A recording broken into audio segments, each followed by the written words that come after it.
नमस्कार दोस्तों, चलिए आज हम लोग साढ़े साती पर चर्चा करेंगे। अगर हम साढ़े साती पर चर्चा करते हैं तो ये विषय ज्योतिष का हो जाता है। और ज्योतिष ये विषय पर मैंने पहले भी कुछ वीडियो बनाया था, जहां हमने 5 तत्वों के बारे में चर्चा करी थी और 12 राशियों पर, लग्नों पर मैंने वीडियो बनाकर डाला था। तो मैंने बीच में ये विषय छोड़ दिया। मैं रील बनाने में और ब्लॉग बनाने में व्यस्त हो गया, क्योंकि किसी भी विषय पर जब वीडियो बनाना होता है तो काफ़ी परिश्रम करना पड़ता है, उस विषय पर छानबीन करना पड़ता है, बहुत अध्ययन करना पड़ता है, इसके बाद वीडियो बनाते हैं। तो इसलिए मैं इस विषय को छोड़ दिया था।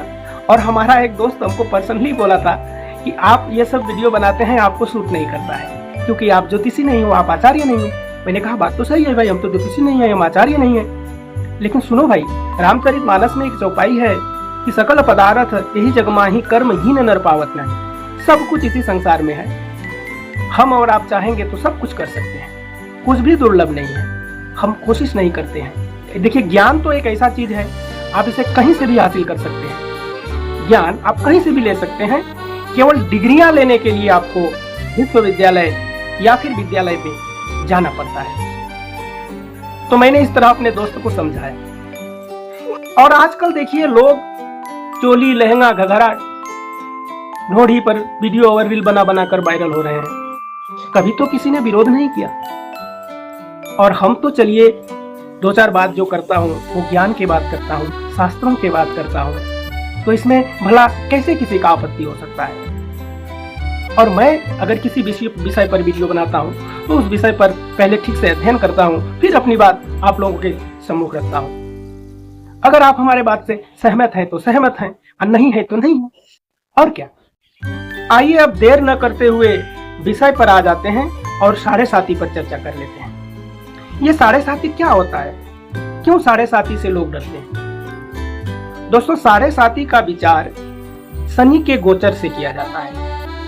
आपके जन्म के वक्त चंद्रमा जिस राशि में होते हैं, उस राशि से 12वें भाव और उस राशि और फिर दूसरे भाव में जब शनि का गोचर होता है, 2.5 साल, 2.5 साल, 2.5 साल, तो इन तीनों 2.5 साल को मिलाकर जो 7.5 साल होता है, उसी को साढ़े साती कहा जाता है। साढ़े साती का मूल कारण शनिदेव है, और लोग शनिदेव से बहुत डरते हैं, साढ़े साती से भी डरते हैं। तो लोग शनिदेव से क्यों डरते हैं? क्योंकि शनिदेव जो है वो न्यायाधीश है, समूचे ब्रह्मांड का कहो तो जज है, न्यायमूर्ति है, वो न्याय करते हैं। आप इस संसार में किसी भी जज को, यदि आपके पास पैसा है तो आप खरीद सकते हैं और अपराध करके भी बच सकते हैं। लेकिन शनिदेव के ऐसे जज हैं, उनको कोई खरीद नहीं सकता है, वो सीधे न्याय करते हैं, इसीलिए लोग उनसे डरते हैं। अगर आप सच्चे और अच्छे हैं तो आपको शनिदेव से डरने की कोई आवश्यकता नहीं। और साढ़े साती के दौरान तो लोग और भी डरते हैं। क्यों?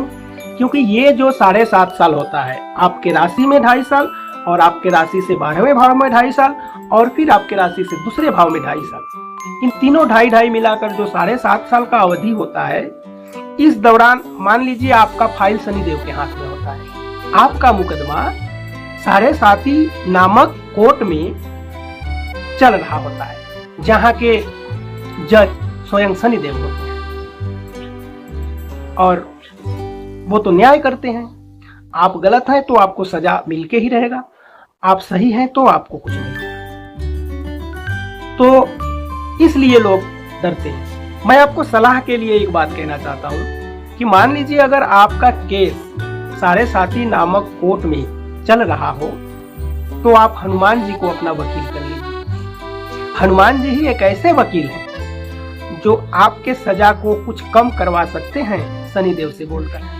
कहने का तात्पर्य है, अगर आपका साढ़े साती चल रहा है तो आप हनुमान जी का आराधना कीजिए, हनुमान चालीसा कीजिए, सुंदर कांड कीजिए, और अपना चरित्र, अपना व्यवहार, अपना कर्म अच्छे रखिए। आप इस दुनिया में सच्चे और अच्छे बनकर चलिए, आपको साढ़े साती से डरने की कोई आवश्यकता नहीं है, और शनिदेव से भी डरने की कोई आवश्यकता नहीं है। देखिए, मैं साढ़े साथी पर एक और वीडियो बनाऊंगा, जहां मैं बताऊंगा कि ये साढ़े साथी जो है इसमें 3 ढैया आती है, प्रथम ढैया, दूसरी ढैया और तीसरी ढैया किस तरह जातक को प्रभावित करती है। इस विषय पर हम और एक वीडियो लेके आएंगे। नमस्कार।